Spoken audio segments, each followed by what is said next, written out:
लेकिन जो आर्थिक रूप से संपन्न नहीं है वो गाँव में ही रह जाते हैं और इस कारण बच्चों की पढ़ाई छूट जाती है। महिलाओं को जब वो आगे आ जाती हैं फिर तो श्रेय के लिए सारे आ जाते हैं। महंगाई जो है हर चुनाव में, चाहे वो विधानसभा चुनाव हो चाहे लोकसभा चुनाव हो, बड़ा मुद्दा हमेशा से रहा है। नमस्कार, स्वागत है आपका अमर उजाला डिजिटल में और मैं हूं अलका त्यागी। पर्वतीय राज्य उत्तराखंड में महिलाएं सामाजिक और आर्थिक सरोकारों की धुरी मानी जाती हैं। लोकतंत्र के इस महापर्व में भी महिलाओं की भागीदारी बढ़ रही है और इसीलिए तमाम राजनीतिक दल आधी आबादी को साधने की कवायद में जुटे हैं। वो इसलिए भी क्योंकि कुल मतदाताओं में 48% महिला मतदाताएं हैं। लेकिन महिलाओं के अगर हम मुद्दों की बात करें तो चुनाव प्रचार में इनका एक पक्का रोड मैप सामने नहीं आता है। तो महिलाओं के क्या मुद्दे हैं और वो क्या सोचकर मतदान करेंगी, इस बात पर चर्चा के लिए हमारे साथ हैं अमर उजाला की वरिष्ठ पत्रकार लक्ष्मी भट्ट जी, दीपा शर्मा जी और पूर्णिमा उपाध्याय जी। तो सबसे पहले हम चर्चा की शुरुआत करेंगे दीपा जी के साथ। मैम, अगर देखा जाए तो पर्वतीय इलाकों में स्वास्थ्य और शिक्षा एक बड़ा मुद्दा हमेशा ही रहा है। पर्वतीय इलाकों में अच्छे अस्पताल और शिक्षा के लिए अच्छे स्कूल, महिलाओं के मुद्दे चर्चा में रहते हैं, तो क्या इसको देखते हैं? पहाड़ में अगर हम स्वास्थ्य की बात करें तो वहाँ पे स्थिति ज़्यादा महिलाओं के लिए बेहतर नहीं है, क्योंकि वहाँ पे अगर पहाड़ में हमारे 5 जिले हैं, वहाँ अगर सिर्फ एक चमोली जिले को छोड़ दें, वहाँ एक महिला अस्पताल है, बाकी 4 जिलों में महिला अस्पताल नहीं है। अस्पतालों में महिलाओं के लिए डॉक्टर नहीं है और यहाँ तक कि अगर हम गर्भवती महिला की डिलीवरी की बात करते हैं तो उनको वहाँ स्वास्थ्य सुविधा ही नहीं मिल पाती। विडम्बना ये है कि आज के समय में भी प्रसूता को कई किलोमीटर चल के सड़क तक जाना पड़ता है और तब उन्हें अस्पताल ले जाया जाता है। कई बार तो उनकी मौत तक हो जाती है। अगर हम उनकी शिक्षा की बात करें तो कई जगह स्कूल ऐसे हैं जहां बालिकाएं 10वीं के बाद की पढ़ाई नहीं कर पाती, इंटर के बाद की पढ़ाई नहीं कर पाती। अगर उन्हें उच्च शिक्षा लेनी है तो जो आर्थिक रूप से संपन्न लोग हैं वो तो गांव छोड़ के शहरों की तरफ चले जाते हैं बच्चों को उच्च शिक्षा देने के लिए, लेकिन जो आर्थिक रूप से संपन्न नहीं है वो गाँव में ही रह जाते हैं और इस कारण बच्चों की पढ़ाई छूट जाती है। तो कहीं ना कहीं ये मुद्दा भी महिलाओं और छात्राओं के लिए बन सकता है। तो अगला सवाल हम विजय लक्ष्मी जी से पूछेंगे। मैम, अगर हम स्पोर्ट्स की बात करें तो तमाम जो खिलाड़ी हैं उत्तराखंड के, वो राष्ट्रीय और अंतर्राष्ट्रीय स्तर पर उन्होंने अपनी जगह बनाई है, लेकिन कोई पक्का जो उनके लिए अगर हम देखें उनके लिए सुविधाएं, तो वो चीज़ कहीं नजर नहीं आती है। तो इस पे कैसे कहें? पहाड़ की क्या बोलेंगे, पूरे राज्य की जो महिलाएं हैं उन्होंने खेल जगत में राष्ट्रीय नहीं अंतर्राष्ट्रीय स्तर पे भी अपना मुकाम हासिल किया है बिना किसी सहयोग के।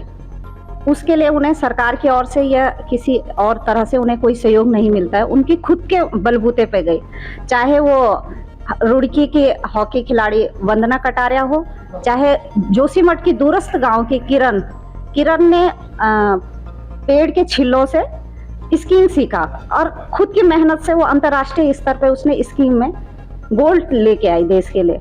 इसके अलावा श्रीनगर की वर्तिका जोशी, उन्होंने कभी समुद्र नहीं देखा, लेकिन उसके बाद भी वो उसने तारणी जैसे अभियान की कैप्टन रही है और पूरे समुद्र को बांधा। बावजूद इसके महिलाओं को जब वो आगे आ जाती हैं फिर तो श्रेय के लिए सारे आ जाते हैं, लेकिन जब उनको उस स्तर तक पहुंचाना है तो उनके लिए कोई काम नहीं होता है। यहाँ तक की स्थिति यह है, ना तो कोई खेल स्टेडियम है, ना कोई कोच है, कोई प्रशिक्षण केंद्र नहीं है और ना सरकारें इस पे काम करती है और ना राजनीतिक दल इस पे कोई मुद्दा न तो चुनाव में आता है, न उसके बाद उनसे पूछा जाता है कि इतनी लड़कियां हमारी निकल रही है तो उनके लिए क्या होना चाहिए, वो कैसे आगे बढ़े, इस पे कोई चर्चा नहीं होती। तो अगला सवाल हम करेंगे पूर्णिमा जी से। मैम, महंगाई एक बड़ा मुद्दा हमेशा से रही है, तो कैसे इसको देखते हैं? बिल्कुल अलका, महंगाई जो है हर चुनाव में, चाहे वो विधानसभा चुनाव हो चाहे लोकसभा चुनाव हो, बड़ा मुद्दा हमेशा से रहा है। और महिलाओं के लिए बड़ा मुद्दा इसलिए है क्योंकि घर का जो ताना बाना है, सामाजिक सरोकार है, हर जगह जो है महिलाओं की भूमिका अहम रहती है और सारी जिम्मेदारी महिलाओं पर ही होती है कि वो अपने बजट को कैसे मैनेज करें। उसमें जब महंगाई बढ़ती है तो महिलाओं की दिक्कतें भी बढ़ जाती है।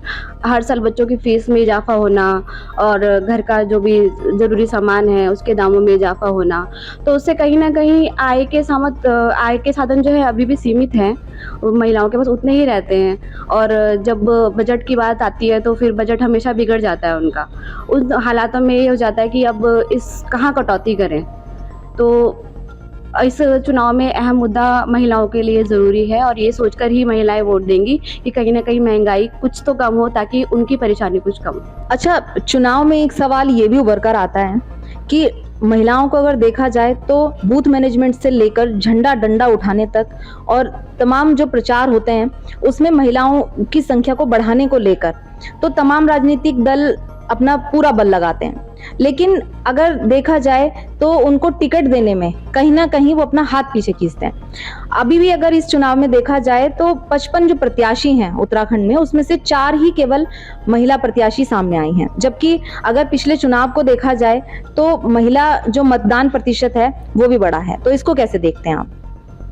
ये तो विडंबना ही है कि महिलाएं, चाहे देश की आज़ादी हो, चाहे उत्तराखंड आंदोलन हो या फिर अन्य सामाजिक सरोकारों से जुड़े जो मुद्दे रहे हैं, उसमें महिलाएं मुखर रही हैं, पहाड़ से लेकर मैदान तक। और खास करके उत्तराखंड की जो पर्वतीय क्षेत्र की महिलाएं हैं, बावजूद इसके अभी तक 75 साल देश अपनी आज़ादी का अमृत वर्ष मना रहा है, लेकिन हमारे राज्य से केवल 3 ही महिलाएं अभी तक लोकसभा पहुंच पाई हैं। इसमें स्थानीय दल तो हैं ही, लेकिन जो राजनीतिक बड़े दल हैं वो भी उनसे परहेज करते हैं। अब ऐसा क्या है, लेकिन अभी भी देखा जाए तो बड़े राजनीतिक दलों में केवल एक ही दल ने प्रत्याशी घोषित किया है, अपना महिला प्रत्याशी।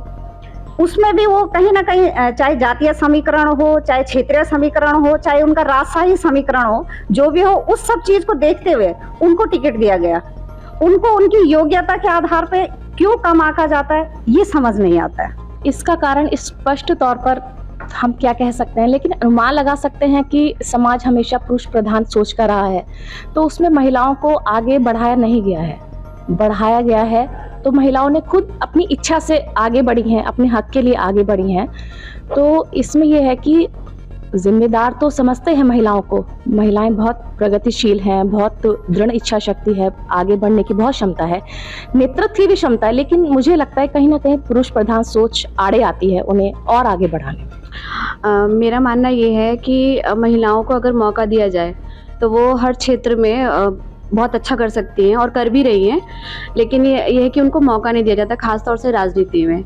लेकिन अगर हम इस सोच से बाहर निकलें कि महिलाओं को सिर्फ वोट बैंक बनाने से या फिर भीड़ बनाने से सिर्फ वहाँ तक न सीमित रखें और उन महिलाओं को भी मौका दें जो राजनीति के अलावा और क्षेत्रों में भी बहुत अच्छा काम कर रही हैं। अगर उनको हम मौका दें चुनाव में तो वो हम जो हमारी देश की राजनीति है या हमारे देश को नई ऊंचाइयों पे ले जा सकती हैं, तो उन्हें मौका ज़रूर मिलना चाहिए। तो ये थे चुनाव के दौरान होने वाले महिलाओं के कुछ मुद्दे और उन पर चर्चा की हम लोगों ने। ऐसे ही और वीडियोस के लिए आप जुड़े रहिए amarujala.com के साथ। अगर आप ये वीडियो YouTube पर देख रहे हैं तो हमारे चैनल को सब्सक्राइब करें और बेल आइकन को दबाना ना भूलें। अगर आप Facebook पर ये वीडियो देख रहे हैं तो हमारे पेज को लाइक करें।